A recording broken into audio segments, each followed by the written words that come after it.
looks deserted. I've got a bad feeling about this.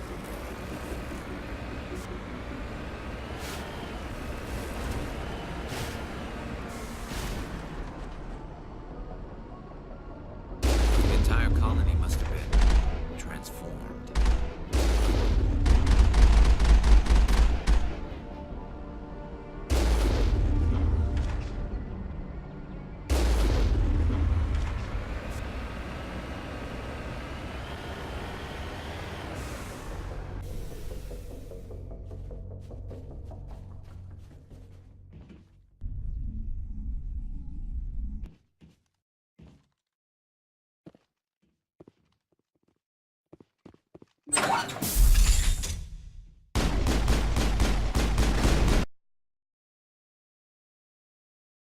Pew pew pew pew. Ah.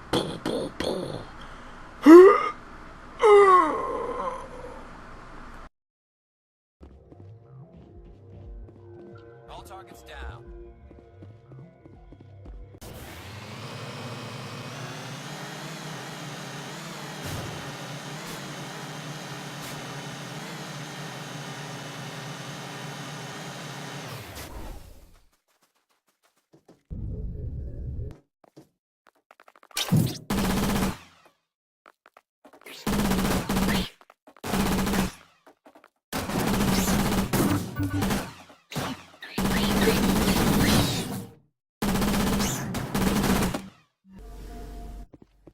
Dead and done. Just the way I like 'em.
And it seems for that particular colony that Cerberus caused them to turn into husks. So obviously they have something to answer for. At this point, we just know that there's some kind of shadow organization. If that, I mean, they're just some kind of organization that, I guess, experiment on colonists without regard to their well-being.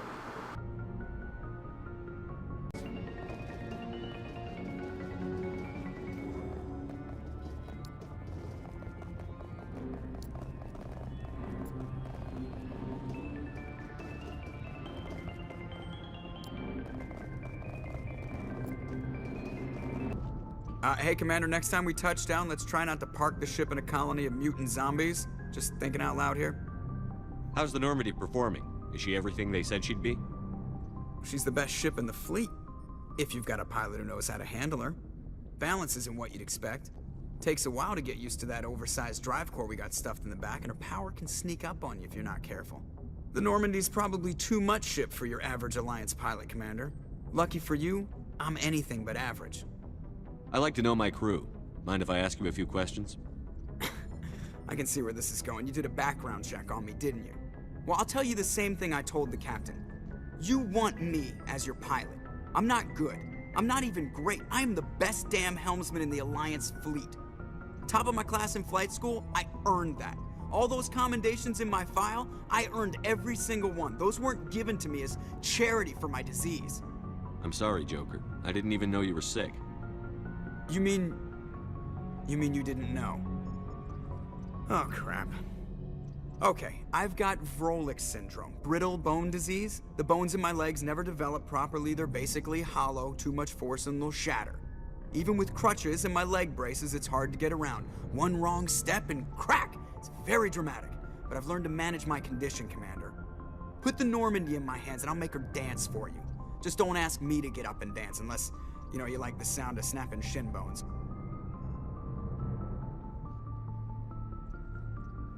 Why does everyone call you Joker? It's a lot shorter than saying Alliance Flight Lieutenant Jeff Moreau. Plus, I love to make little children laugh. I was just thinking how much you remind me of Santa Claus. Look, I didn't pick the name. One of the instructors in flight school used to bug me about never smiling. She started calling me Joker, and it stuck. Why didn't you ever smile? Hey, I worked my ass off in flight school, Commander. The world's not gonna hand you anything if you go around grinning like an idiot. By the end of the year, I was the best pilot in the academy, even better than the instructors, and everybody knew it. They'd all got their asses kicked by the sickly kid with the creaky little legs. One guess who was smiling at graduation?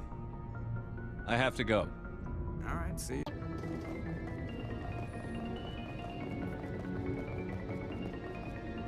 Yes, Commander?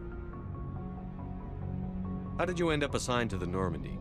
I signed up with the Alliance as a navigator right out of school, following in my grandfather's footsteps, I guess. My first posting was on the Agincourt. We were one of the first reinforcements to arrive at Elysium after the Blitz hit. Those raiders were no match for an Alliance frigate. Of course, the only reason the colony was still standing was because of you, Commander. I can't believe you held out as long as you did. How'd you end up on the Normandy? I got my officer's commission after Elysium. Must have made an impression on the right people. Captain asked for me when he was picking his crew. Carry on, Presley.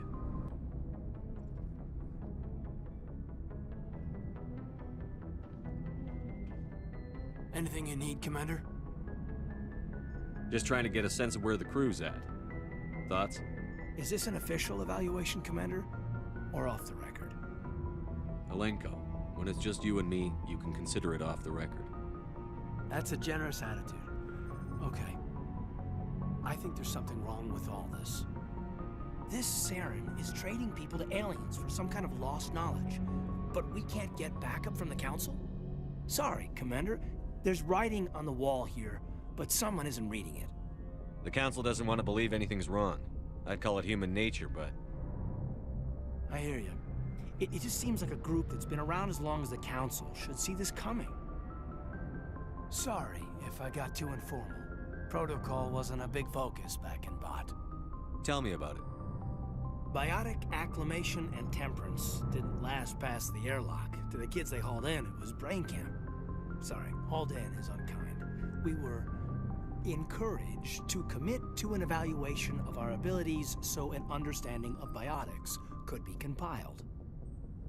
There are worse results of accidental exposure to element 0 in the womb. Beats the brain tumors some kids grew up with. Is there some question about how you were exposed? My mother was downwind of a transport crash. It was before there were human biotics, a little after the discovery of the Martian ruins. It only gets iffy around 63 when Kinetics was running out of first-gen subjects. Until then, they'd relied on accidentals. Bunch of guys in suits show up at your door after school, and next thing you know, you're out on Jump Zero.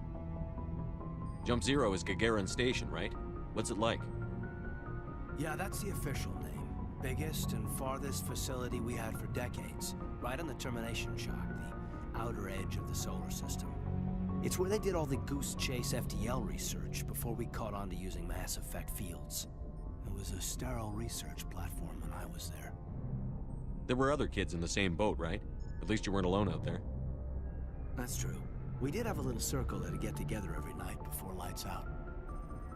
We didn't have much to do, though. It was a research platform then, and Kinetics kept Jump Zero off the extranet to prevent leaks. Then you must have had plenty of time to get to know each other. Yeah, we'd sit around and bull every night after dinner, play cards or network games.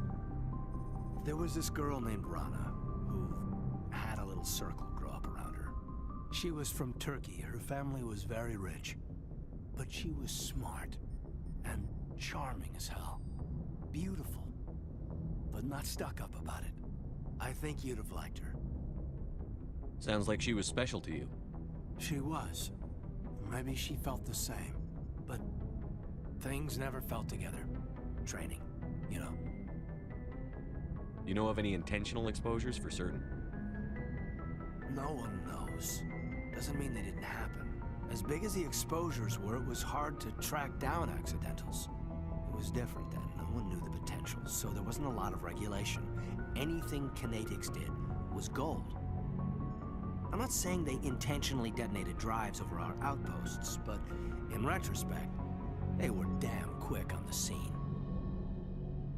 Jump Zero's a long way from home. What was it like? The grand gateway to humanity looks a lot better in the vids. But that's my own baggage, Commander.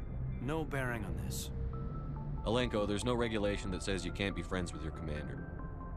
I appreciate that, Commander. I just don't want you to think that I'm a whiner.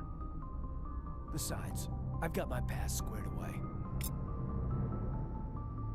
Anything you need, Commander? What's your opinion on the last mission? I'm glad there aren't many aliens like the Thorian. I don't think my stomach could take it. One of my cousins has an agribusiness. I was thinking of calling him. Maybe he can get some shipments into Pharos. I mean, now that they're cut off from the company. We'll talk another time, Lieutenant. Commander? So I think it's the conversation that Caden has with you about his background is important because in my backstory and the RP of Nathan here, you were close back at basic, but you didn't really talk about each other's background. So the fact that he opens up to you after so long is, I think, important, and you can see a friendship and a trust develop there. And I think Shepard actually is really close to his crew, so I'm glad you can see that develop between him and Caden. Commander, how are you? Why did you want to be a CSEC officer in the first place? That's a good question. There were several reasons, I guess. Like what? Probably the same as most officers. I wanted to fight injustice, wanted to help people. I guess my father had something to do with it too. He was CSEC, one of the best. I grew up hearing about his accomplishments or seeing his picture on the vids after a big arrest. He's taking my resignation pretty hard. That's tough, but you'd think he'd be impressed you're going after Saren. My father's a CSEC man to the bone. Do things right or don't do them at all, he says. He thinks I'm being too rash, too impatient. He's worried I'll become just like Saren. He actually talked me out of becoming a Spectre when I was younger, for the same reasons. You were asked to be a Spectre? Well, I was targeted as a possible Spectre candidate, me and about 1,000 other Turian military recruits. I could have received special training, but my father didn't like it. He despises the Spectres. He hates the idea of someone having unlimited power with no accountability. He wouldn't like you, Commander. No offense. I suppose I can understand his concern. You can. But Saren's not going to play by our rules, CSEC's rules. If you want to nail Saren, you need to send someone who isn't restricted by policies and procedures. Just because you can break the rules doesn't mean you should. I don't need to stoop to Saren's level to stop him. And neither do you, Garrus. I see what you mean, but I'll think about it. Thanks, Commander.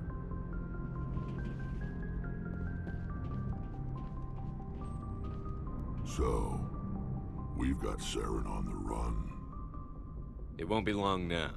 Saren's good, but I'm better. Good. He's rotten. To the core. I could tell as soon as I met him. Why didn't you tell me this sooner? I would've if I thought I was important. I'll decide what's important. Now tell me how you know Saren. This was a while ago. A bunch of mercs were bragging about a job out near the edges of the Terminus systems. They said it paid well and the boss was never around to ride them. They said he was looking for more men, too. So I checked it out. I didn't know Saren was openly recruiting mercs. It wasn't that open, and he only showed his face once. We'd been raiding ships in the area for months when we took out this massive cargo freighter. Our biggest haul yet. I was on board checking bodies for valuables, looking for some extra credits. That's when I saw him. What did Saren want with the ship? I don't know what he wanted. He was just moving through the ship, watching. A couple of the mercs called him by name, but he never spoke to them. Never spoke to anyone. I had a really bad feeling about him, so I got the hell out. Didn't even wait to get paid. What kind of cargo was the freighter carrying? What was Saren after? I don't know. All I saw on that ship was food and medical supplies. There were some basic weapons, but nothing big.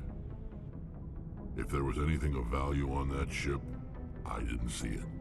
That's why I didn't mention it sooner. Whose ship was it? There was a Volus trading vessel. Big one. Lots of guards. But they were no match for us. That's the only time you saw him? Yeah. Didn't even know who he was. Still wouldn't if I hadn't joined up with you. But my instincts were right.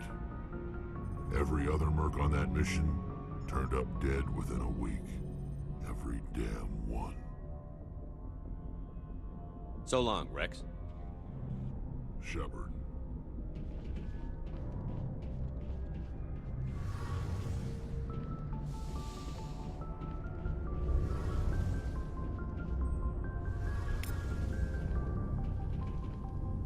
Oh, hello, Shepard. Are you okay? I don't know. Your ship is amazing, and your crew's been really great to me, especially your chief engineer. But I just sort of feel out of place. The Normandy runs so smooth, it feels like we're not even moving, and the engines are so quiet. How do you sleep at night? The silence wakes you up? Back on the flotilla, the last thing you want to hear is silence. It means an engine's died or an air filter shut down.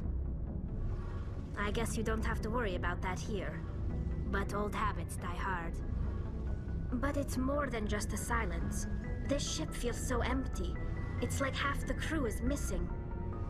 Back home, I couldn't wait to go on my pilgrimage. I couldn't wait to get away from the crowds. Now that I'm out here, I kind of miss them. Sounds like the pilgrimage isn't just about finding resources for the fleet. Maybe it's about teaching you to appreciate your people and culture. You're probably right. We Quarians spend our whole lives traveling. But really, we never leave home. The pilgrimage has given me a whole new perspective on our culture. You know, there's always a few who go on their pilgrimages and never return. I always assumed something bad happened to them. But maybe they just wanted a different life. You do plan to return to the migrant fleet, right? I could never abandon my people, Shepard. I will go back eventually. But we have to stop Saren first. Otherwise, I might not have a home to go back to. I should go. See you later. Commander, you have a minute to talk. I keep an open door policy. If you have any concerns, lay them on me. All right. I know things are different aboard the Normandy, but I'm concerned about the aliens, Vicarian and Rex. With all due respect, Commander, should they have full access to the ship? They may not serve the Alliance, Chief, but they're allies. At least as far as Saren goes. This is the most advanced ship in the Alliance Navy. I don't think we should give them free rein to poke around the vital systems. Engines, sensors, weapons. I'm not gonna lock them in the sleeper pods for the whole trip, Williams. I'd be more comfortable if they didn't have access to engineering and the CIC. We, humanity, have to learn to rely on ourselves. How do you get from relying on ourselves to mistreating our allies? I don't mean we should mistreat them, Commander. I just think we should be prepared to go it without them. As noble as the Council members seem now, if their backs are against the wall, they'll abandon us.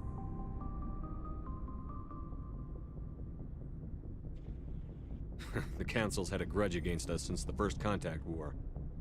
I don't think it's a grudge. I think it's... Look, if you're fighting a bear and the only way for you to survive is to sick your dog on it and run, you'll do it. As much as you love your dog, it isn't human. It's not racism, not really. Members of their species will always be more important to them than humans are. These seem like deeply held beliefs, Williams. What made you think this way? My family's defended the Alliance since it was founded. My father, grandfather, great-grandmother, they all picked up a rifle and swore the oath of service. I guess we just tend to think of Earth's interests as our own. You're lucky. I lost my family on Mindoir. Are you related to anyone I'd have heard of? Couldn't say, Commander. I read about Mindoir. The Alliance screwed the pooch on that one. Should have had a bigger garrison. Is that why you're out here? To take the fight to the pirates? Mainly I wanted to serve. Protect the Alliance, save lives, you know. Glad to hear it. I'd hate to think you were out here for a free college education. It doesn't sound like you've worked with aliens before. No, sir. Mainly I've been groundside, part of the surface garrison forces. I did get a rotation on a space station for training. Every Marine a rifleman, every rifleman ZG certified. That's odd. Your record is spotless and your technical scores are exemplary. You should be serving with the fleet. Anyway, that's why I haven't served with many aliens, Commander. All right. I can see where your concerns are coming from, Williams. But this is a multilateral mission. You're going to have to work with aliens, like it or not. It won't be a problem, Commander. You say jump, I say how high. You tell me to kiss a Turian, I'll ask which cheek. Would you kiss anyone I ordered you to? That depends, sir. If you ordered me to kiss a superior officer, that would be a violation of the regs concerning fraternization. That would make it an illegal order. I'd be required to decline and relieve you of command. Sir. What a smartass. What's your opinion on the last mission? Gotta admire those colonials. That's about the worst place for a colony I've ever seen. Given the option, I'd get the hell out of Dodge. We'll talk later, Williams. Looking forward to it, sir.